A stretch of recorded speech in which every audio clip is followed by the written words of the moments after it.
Coming to you live from the Business RadioX studio in Woodstock, Georgia. This is Fearless Formula with Sharon Klein. And welcome to a very special edition of Fearless Formula on Business RadioX, where we talk about the ups and downs of the business world and offer words of wisdom for business success. We're doing a Wednesday edition, and I'm so excited to have in the studio one of my youngest interviewees, which is great. I love the energy behind it. This is Caden Valdes. He is the owner and creator of Luminescent Treasures Emporium. And it is so fascinating what he does. And I don't want to spoil it because I want him to explain it exactly. But what's cool is that he's like a young entrepreneur. He's here to kind of explain his business and how he makes it work and balance school and everything else in life. So welcome, Caden. Nice to meet you. Nice to meet you. Thank you. Let's talk about, first of all, the name is just fascinating. It's like so magical. Luminescent Treasures Emporium. How did you come up with that name? I just kept thinking about things that would make sense for it to, I kept trying to come up with things that would make sense for the business and what I would be selling. So I just wrote down a list of words that I thought matched what I was selling and kind of mixed and matched them and came up with that. It's so smart. And so let's explain to our listeners what your business is.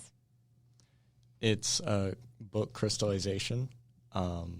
So I put books into a chemical solution and leave them to crystallize for a few days, and then they turn into art pieces and they're preserved.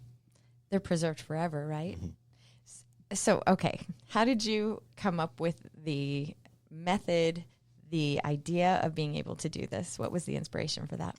My mom gave me a lot of the inspiration. I love it. And I just kind of figured out how to do it on my own.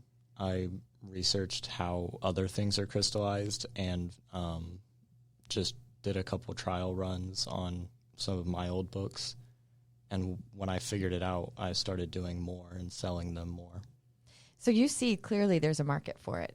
Mm-hmm. That's amazing, isn't it? It's not something that you see every day. It's not even something that ever came into my mind until I saw it, I think, at your mom, Ashley Greer. She's here as well. She is the owner of the Board and Box Charcuterie, and she also had used some of the books in some of her displays.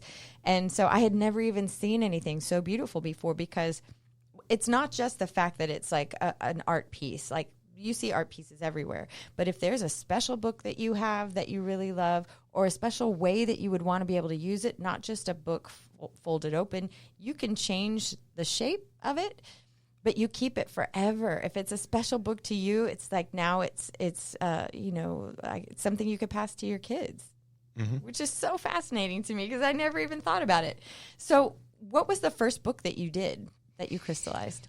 What was that like when you got started? I know what it is. Oh, what was it, Ashley? Or you wanted to say? I forgot the name of it. Remember, it's the one that you dyed the crystals blue? Yeah, I remember that one. Alcoholics Anonymous. No. Was it really? Yeah. Let's go ahead and use this as the test run. We thought it was a cool book that we found. And and it's really beautiful, actually. And you can make the crystals different colors as well? I just dropped some food dye into the solution and it turned the whole thing blue. So is it, I don't want to ask something that would make you not have your process special and proprietary. So I don't know, would it be okay to explain the process of how it works, or is it too involved? I can explain it. Okay. So first I set water to boil so that I can actually dissolve all of the chemicals into it. And while that's happening, I usually fold some of the pages how I like them, or find a page with a picture or an important phrase, and I'll just kind of glue it down sometimes or fold it in a way that it stays even during the crystallization. And then when the water's done, I mix everything in and put the book down, and I usually leave it sit for 1 or 2 days. And when it's ready, I have to let it dry for several days. It varies between books. Interesting. After that, yeah, it takes a while for some books. If it's like a thick book, is that what matters? Yeah. Okay, got you. So, like for some of them, it'll be a week, but others, it's only 2 or 3 days. Wow, no way. And then after that, I'll seal them using Mod Podge. And I have a really nice one that kind of sparkles. And I'll put that one on the really nice books, or the ones that need something more. If they don't have a picture, I'll usually add it there. Oh, wow. You'll put a picture on the outside of the book. Oh, no. Oh. The books have pictures. Oh, already. they do. Oh, I got you.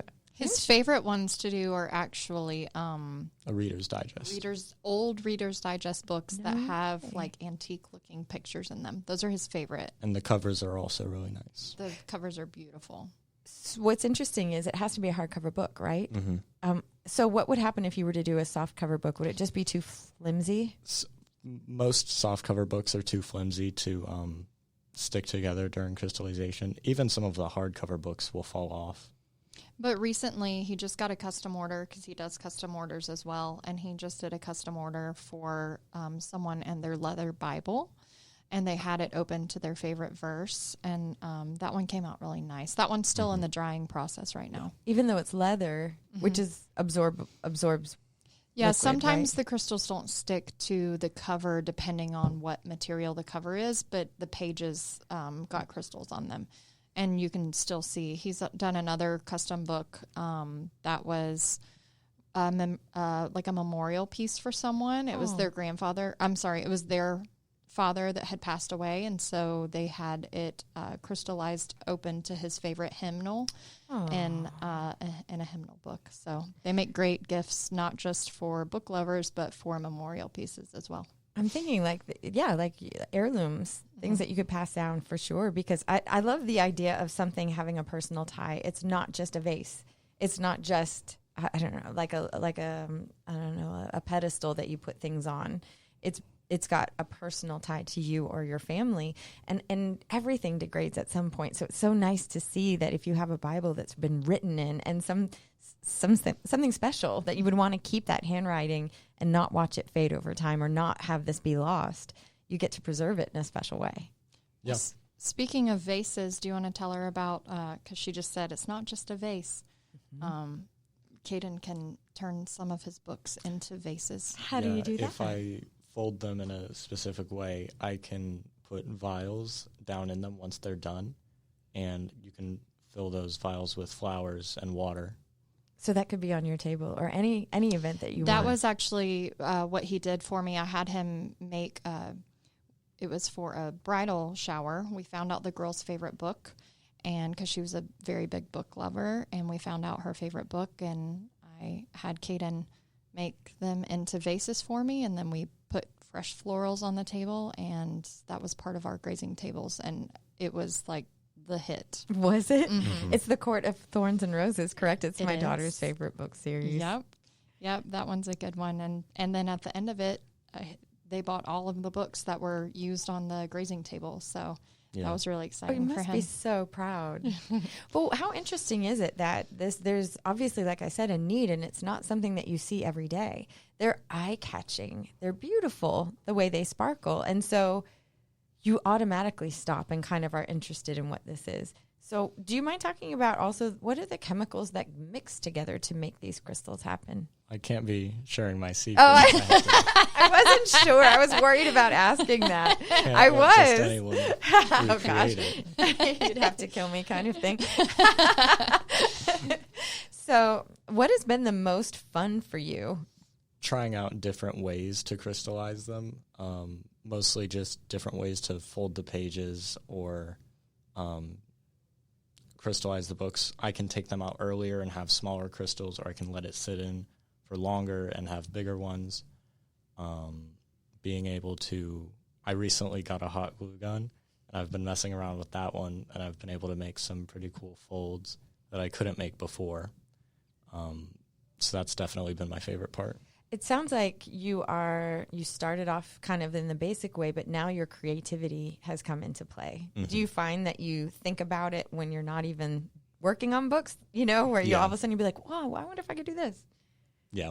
I definitely had a couple ideas that I was able to do more freely once I got the glue. And in the beginning, I was just opening the book to a random page and crystallizing it like that. But now I've gotten to the point where I'm going through the entire book looking for pictures and deciding which one I think looks best for it and which one will look the best crystallized.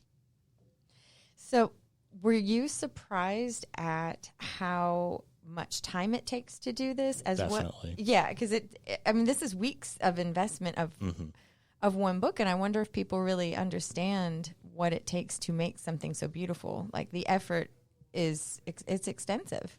Mm-hmm. I don't think a lot of people understand how long it takes to get each book done, because it's a several-day process for each step. Clearly, you can see that not everybody's making these books, right? So it's like obviously it's a specialty. Yeah. So have you been one of the things that we talk about in Business RadioX is as advertising, and have you had to really promote anywhere? Or I know that you have, because I follow you on Instagram, I know you have some social media. What do you do to get the word out? Just my Instagram. I haven't really. And my mom. My mom will post me whenever I have a book on her tables. Truth. She'll tag me in that.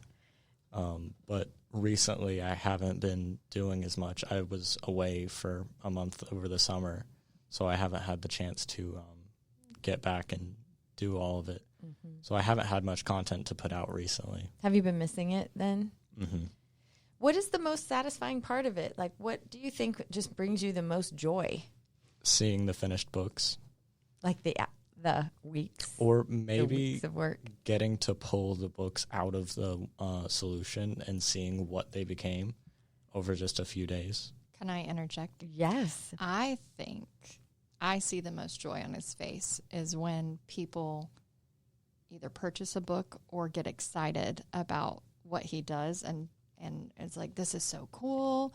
I think it just solidifies that what he's doing is really cool, and it's a little boost of confidence for him. Would be for me. Mm-hmm. Especially because, like I said, you don't see it everywhere. It's not like you're competing against a bunch of different people. And the fact that people are stunned by it, that would be like, look how hard I worked on this book. You know, I could just imagine like that sense of pride. I'm excited for him because he has been accepted as a vendor at Riverfest, which is a juried panel. So there's a lot of people that put in to be a vendor at Riverfest, but not everyone gets chosen. So he actually got chosen by a panel to be a vendor at Riverfest. So that's next weekend. Not this weekend, but next weekend. So you have 10 days to get some books together. Is that pressure? Yeah. Plus you have school. Plus you're starting a job tomorrow for the first time. And it's fall break. And it's, I didn't even think about that. Fall break is next week. Is that right? Yeah, but we're leaving on Saturday and coming back Wednesday, and then Riverfest is Saturday. How are you making this work? I won't be able to do any books after today. Oh, wow. I'm putting in my last batch of books today. How many can you do at once? Usually 4. It depends on the size, though. So your mom and I had spoken a little bit about price point, because it does seem like, if you're talking about buying earrings at Riverfest or a craft that someone makes on the side, you're not really spending a tremendous amount generally. But your books have a different energy behind them and a different purpose, I think. So how did you come up with your price point of how much you wanted to charge? I just found a value that I thought that they were worth and charged that, and people are buying them. It's working. Yeah. I told him I think that he should go up on his pricing a little bit for Riverfest, because we started pretty low for what they are, and now I think he's done them enough and he's sold enough that he can raise his price. And he's buying more low. expensive, books. They're like not just side books; they're investment of books. Some books, and then the the sealer that he got is a specialty sealer, so it's more expensive product and things like that. So, wow. I wanted to start low when I was just getting used to it and doing the trial and error, because I didn't want to sell books that weren't my best work. So I sold those lower, and then I raised my prices once I felt more confident in what I was selling. And recently I've had people tell me that I need to raise my prices again. That's the best I'm news ever. undercutting myself. Interesting. Well, like we were saying, it's forever, right? So you're Mm-hmm. making something that will last forever. So it's an investment that people are willing to make when they know that they're getting something like that. It's not consumable and you'll have to buy another one. Mm-hmm. I'm also thinking like the different parts of the markets that you could target. Like, do you think about things like that? Like baby books and, you know, different segments. Yeah, I've thought about that. I've already started doing a trilogy series. I've just finished the Hunger Games. Oh, yeah, I love that series. So I'm going to sell them as a group set, and I only need one more book to complete the Twilight series. Oh. So I'll be doing that one afterwards. Which book do you need? I might have it. I don't, He doesn't know about any I of don't them, know. so he I has don't- no idea. There are I've- 4, I think. I don't read many of the books that I'm buying, but my mom says that they're popular books. Heck yeah. So, Yeah, I help him scour for books. because I only know the books that I've read. Right. And things that are important to you. He's got a Harry Potter one right now for sale that looks super cool because the The cover bled and made all of the pages turn purple. I didn't even dye it. yeah, like part of the bled. like the insert, the inside of the cover. Oh, yeah. The color It that was they like make red, it. so it bled onto And then the pages. the actual cover was blue, and so it mixed. Wild. You can't predict that kind of stuff. Mm-mm. So are you finding that there are so many different types of paper that people use to make books? Yes. Some of the older books, when he pulls them out, they will almost Turn brown. brown, but it looks really cool because it antiques them automatically. He's got one that's drying right now that has like gold leafing on the Oh, yeah, the page. edge. Oh, it's so pretty. But then there are also new books, like new picture books. I can't even crystallize because of the texture of the pages. It's a little more waxy. I can't crystallize them. So I wonder why that is. You know, why are they making books that are more waxy? Yeah, Do you know I what I don't know. mean?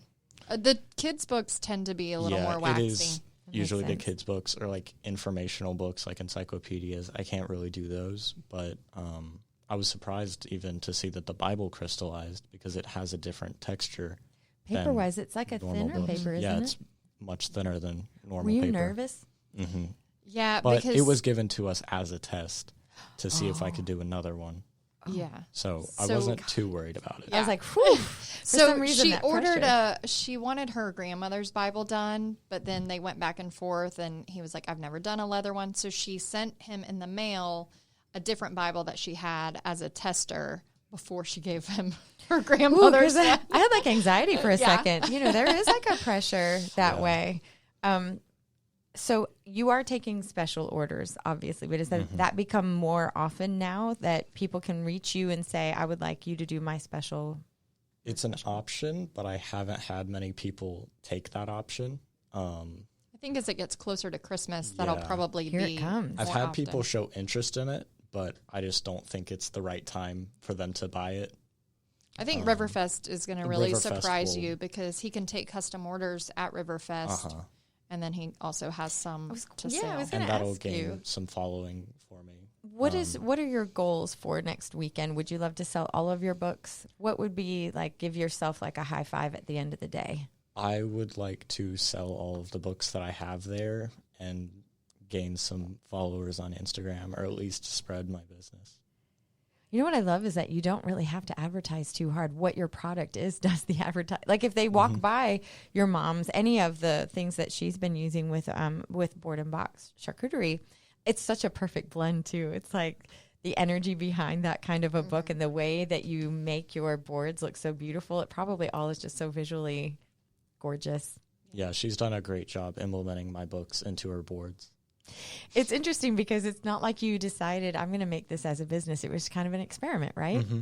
Are you surprised? Yeah, I'm pretty surprised. I didn't expect it to go this far. I thought it would be like a 2-week, month-long thing where I just went to a couple events selling the books that I've made, but now it's been almost half a year that I've been doing this, and I've made a lot of books and sold a lot of books. Do you talk? Oh, sorry. Oh, Actually, I was go just going to tell you kind of how it started because you didn't mention this, but Caden is only 15. That's so true. I should have said. You're Yep. right. He's only 15. So he was having a hard time finding a job and he wanted to save money for a car. And I said, sometimes you have to make your own job. And so that's kind of how it started with him. He wanted to make some money and couldn't get a job at other places. And he worked for me for a little bit at the Board and Box, but that was, I try to encourage my kids. I've got 3 kids. He's got 2 brothers, to be entrepreneurs. And, you can make as much as you want when you put in the work. Yeah, you don't have to follow a traditional path, which is like what makes the world move in a different way. Yeah, I love being on my own schedule and being able to choose when I'm doing the books and not have to have many requirements. Yeah, well, who would want someone to tell? Well, I mean, you're going to balance it out, right? Because you're going to be still doing books, but then you're also going to be starting your job. Is it okay to say that you'll be at Chick-fil-A on Town Lake, which is very exciting? Yeah, because I go through there too, and my kids. He starts tomorrow. Big day. But think about that. Like, you actually will have 2 jobs going as a 15-year-old, and that's a big accomplishment, and school and other social things that you probably do. So how do you balance it? It's pretty difficult to balance it. I've been so busy the last few weeks. I've barely gotten to do anything on my own.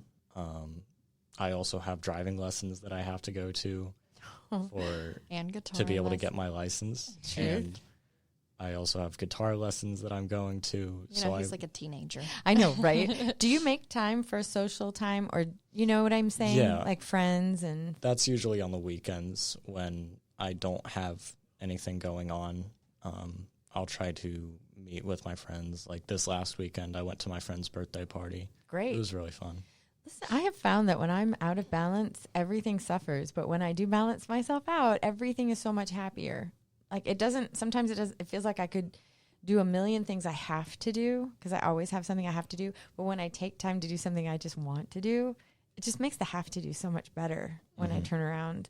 But that's something that a lot of people, even, as adults, it's very difficult to manage. But it's nice that you're kind of understanding that as you're getting started to keep that habit going. Do you talk about money a lot too? Like the amount of money that you have to invest in books and the chemicals that you won't tell me about, just thought I'd say, and the amount of time that you're investing. What is that like for you in terms of having profit? Like, does it match for you? So I've tried not to spend much money on myself because I don't have a separate account for the book money. Got you. It's just all in my personal account. So I don't know exactly how much I have to spend on everything, but I've tried to spend, my biggest spenders have been getting books and getting the chemicals. And I've spent probably $400 on books and chemicals. That is in the last not few terrible. Months. Yeah, it's not. For some reason, I was thinking not too expensive, but it's definitely a lot for me to be spending as a 15-year-old with no job up until it sounds like recently. it does sound like a lot. And the Board and Box is sponsoring him for Riverfest. Yeah, that's awesome. It's a sponsored booth. Yeah, I wasn't able to buy my own booth at Riverfest and we bought the booth when I was first starting out, so I hadn't made much back then. But that's so it was definitely awesome. A risky investment, but I'm hoping it pays off. But listen, you've got support, and that is so huge when you're starting a business, even if as an adult and on your own, not as just a 15-year-old, but having people around you.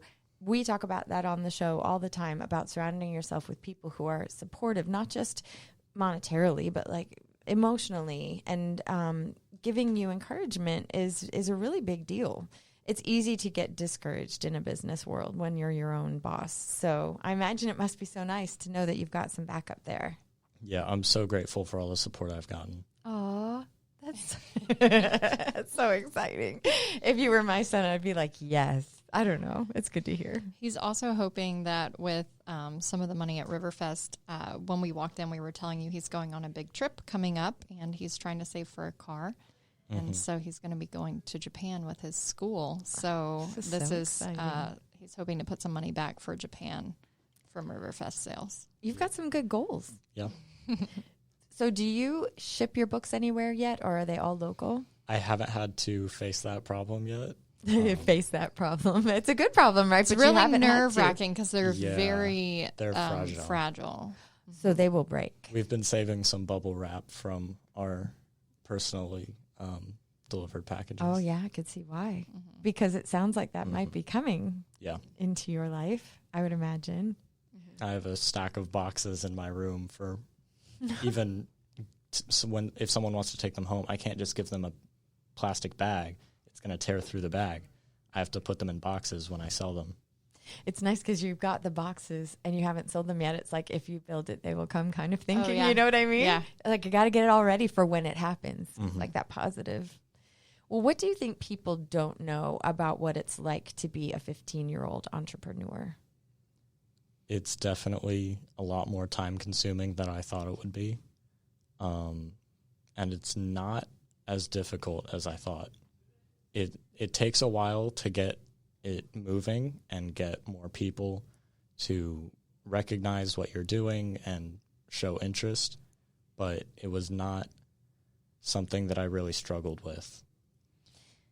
But sometimes I think that he got discouraged because we did do a couple of things. What was it called? Maker's Mash.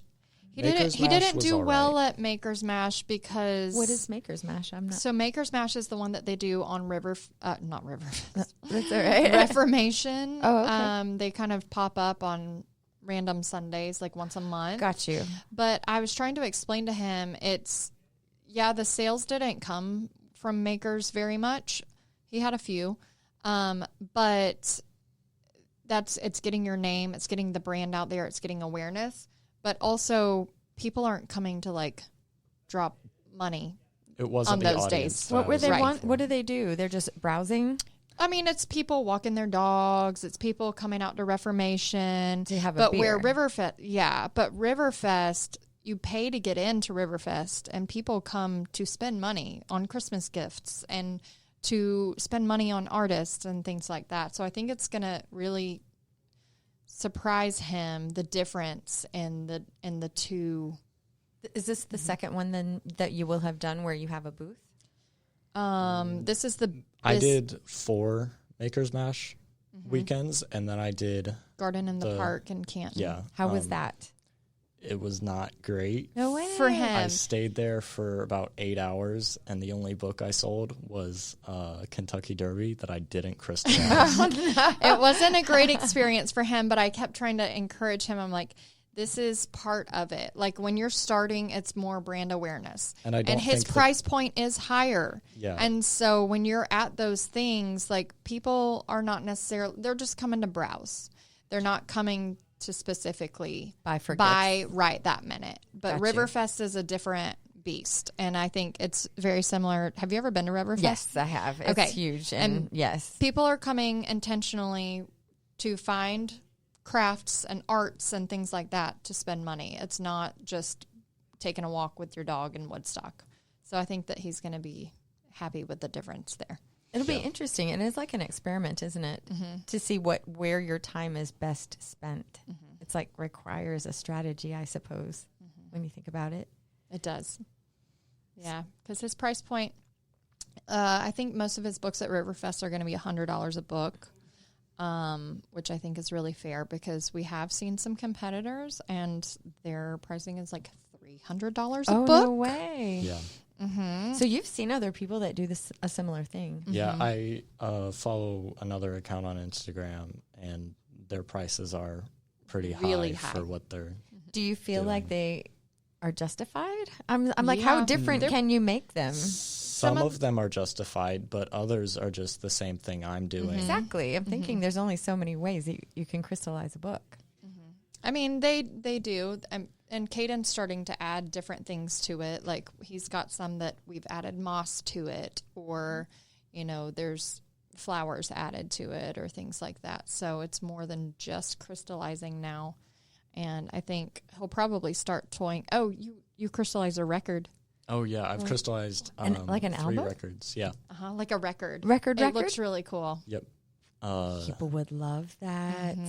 I've crystallized Aerosmith, Elvis, and one other. I can't remember it. I did it a couple months ago. That's amazing. And it's interesting because I never thought anything besides books. Yeah, I didn't either.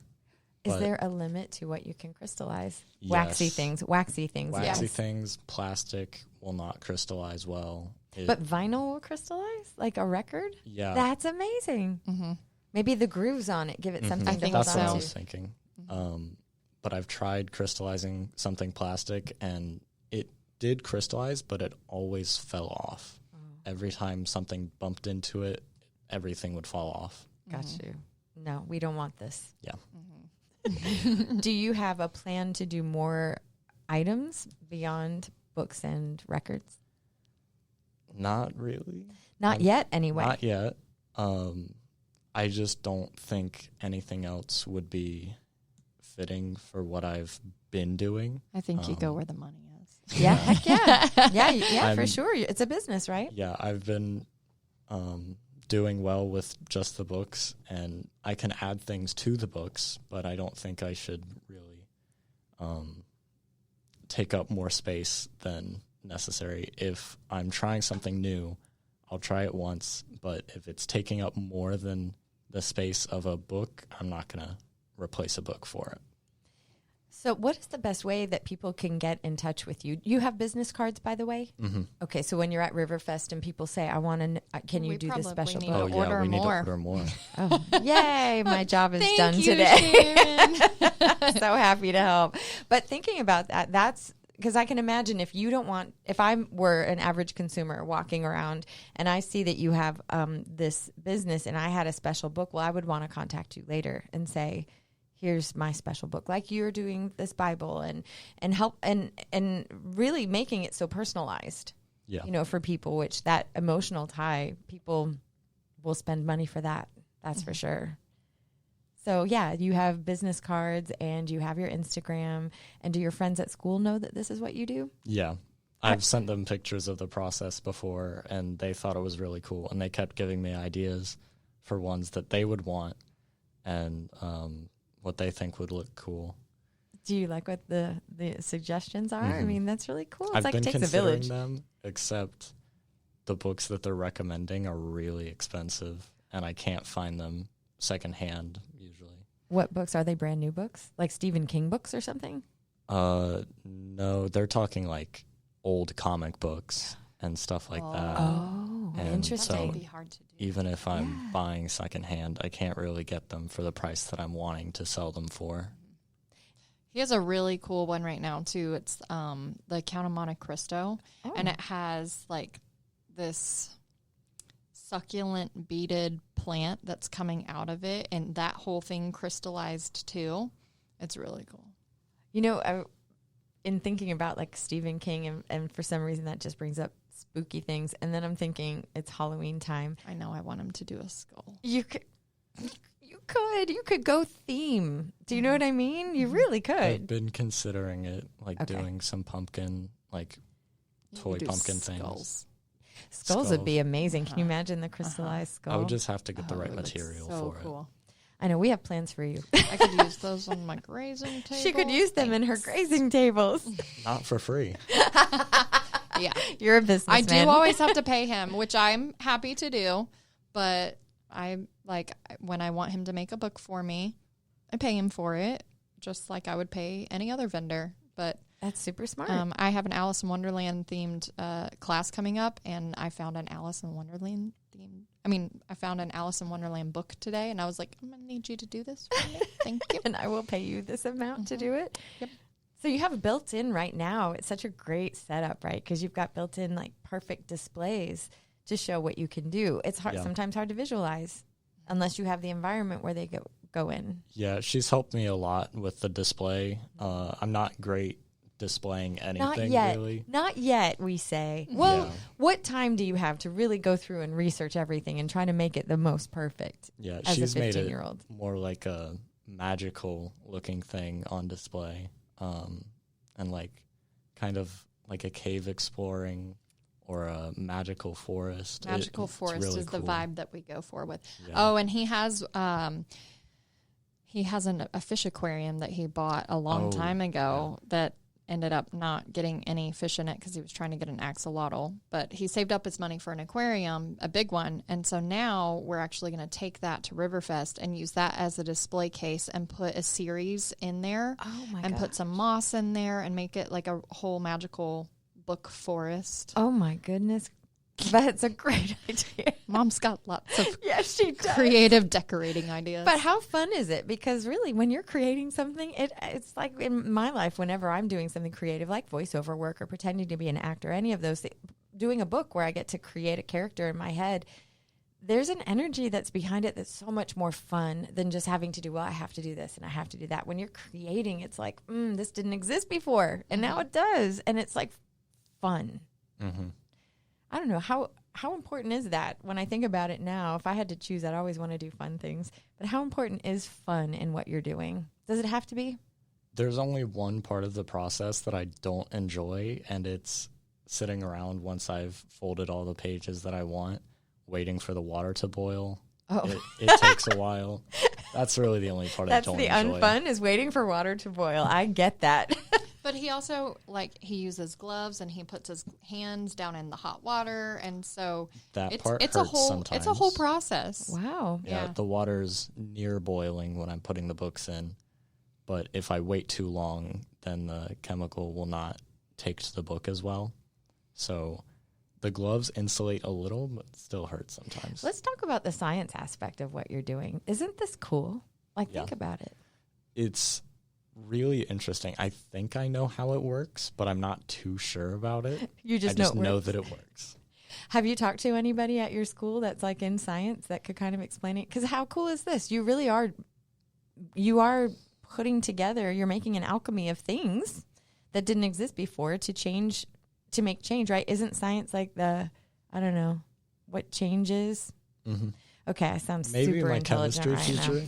I should just stay on my side of the booth over here and just let me just ask you a couple questions. I think my chemistry teacher could explain it better than I could. But I figured out everything for myself pretty much. And I was able to With the help get of it right. Google. Yeah, with the help of Google. Listen, everybody just uses getting Google. the supplies. Yeah, I think And, it's wonderful. It's right I've there. been trying to figure out the amount of each chemical, and I just recently messed up. I didn't put enough in one of them, so the crystals came out really small and clear.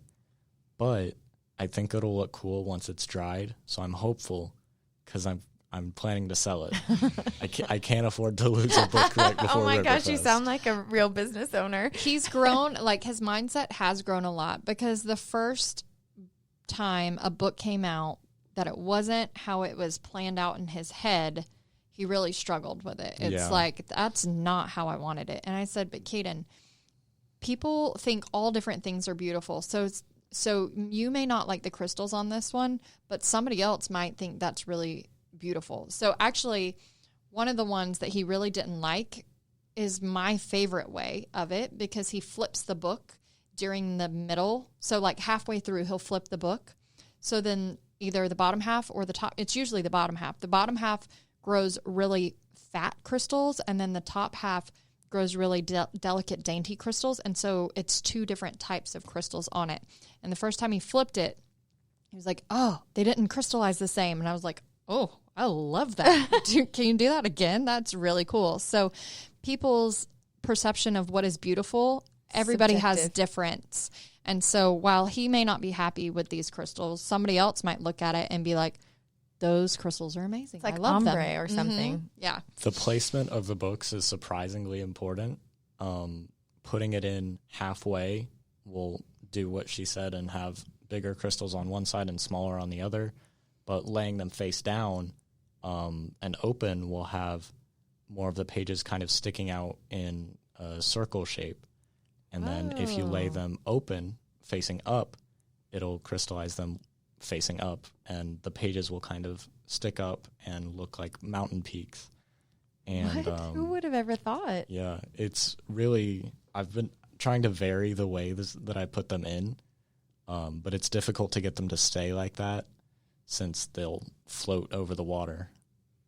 I'm trying to picture the process in my head. So in your describing it, I kind of have a better idea of how you do it. Because it's science. So there's one part of your brain. What is that left side of your brain? Oh, I don't know. Right side of your brain is the creative side. So you get to use both, which is kind of cool.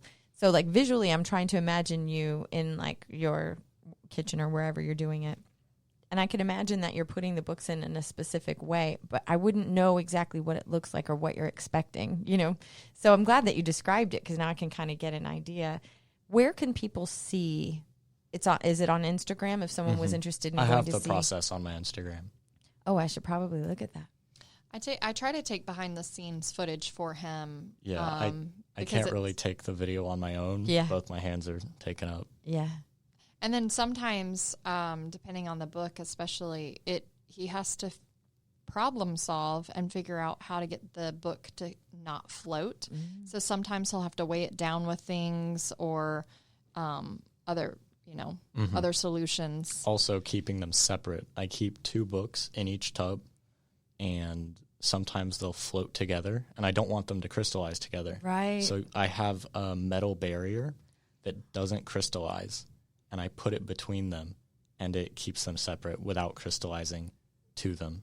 That's amazing. Just things that you have to Figure learn. out Yeah. as you go. If someone were be interested in doing something similar, what would you recommend for them? Like, what would you have wished you knew in the beginning that you know now? If someone had told you something and you'd be like, that's a great tip. How to keep them down in the water. Yeah, probably. Because, you wouldn't have They thought. float. Yeah, because they float. Well, I'm excited to see where you go, because this is just the beginning, you know. I know what I was doing 15 years ago. It's crazy to think, now look, as a 15-year-old, you have your own business. You have, like, goals. You have people asking you for special orders, things that they trust you that with their heirloom things. It's exciting. Very exciting. I think that if he stays on the path, it could be something really, really lucrative and profitable and enjoyable. And I think that there's a lot of potential there for it to be a real, legitimate, hardworking business. Even though you're 15, it doesn't matter how old you are. If you put your heart into it and put the effort in, then you make it what it is. And who knows what it'll mean for your future. This may be where you stay and you just continue to grow, or whatever you're learning right now, you take to the next level of what you want. You know, it's all like positive, you know, and it's fun.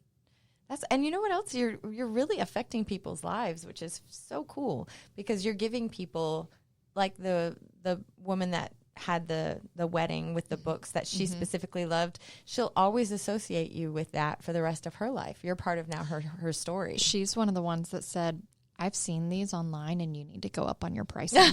No way. I trust that then. Yeah, because she got it at the lower pricing because they were $75 a book. And she's like, you need to go up on your pricing. This is way too cheap for what you do. And so I thought that was a boost of confidence too. It's like, all right, now you're ready to raise your prices. Yeah. How exciting. Well, I would love to see next weekend. I'm out of town. I would love to see them in person more, because I've seen just like, I have them in my store. so I'll come by the store and take a look, because I think just being able to appreciate in 3D as opposed to looking at it online, I think there's an impact there. It's just different. Yeah, to be able to see it in person. I did notice that they don't look as good online. You can't really see that sparkle in them in pictures or even videos sometimes. They're a lot more in detail and nice to look at in person. Well, all of our listeners who are listening, please go to Riverfest this weekend and follow the sparkle is what I say. You go find Caden and see the books that he's pouring his heart into. Could be something that really has like a lot of meaning for you as well. And if not, I think he'd probably be willing to take some orders next weekend for something special. Definitely. Yeah, and then beyond Riverfest, you can reach him via email, Instagram, or I will have books on display in my store all the time. So you can come in and check those out in person so that you can see them as well. Well, Ken, thank you so much for coming in. I feel like it was really special for me to be part of this little journey of yours, just to even witness and ask you some questions. And I can say, because it's all about me, I can say I knew you when, And maybe I'll find some inspiration for my own gifts to give people, because it is special, very special, and something you can keep forever. Thank you so much for inviting me. Of course, Caden Valdes. It's Luminescent Treasures Emporium, and also Ashley Greer of Board and Box Charcuterie. Thank you for taking the time to come and meet me on a random Wednesday. It's been so nice to chat with you. Yeah. And thank you all for listening to Business RadioX Fearless Formula. And this is Sharon Klein reminding you that with knowledge and understanding, we can all have our own fearless formula. Have a great day.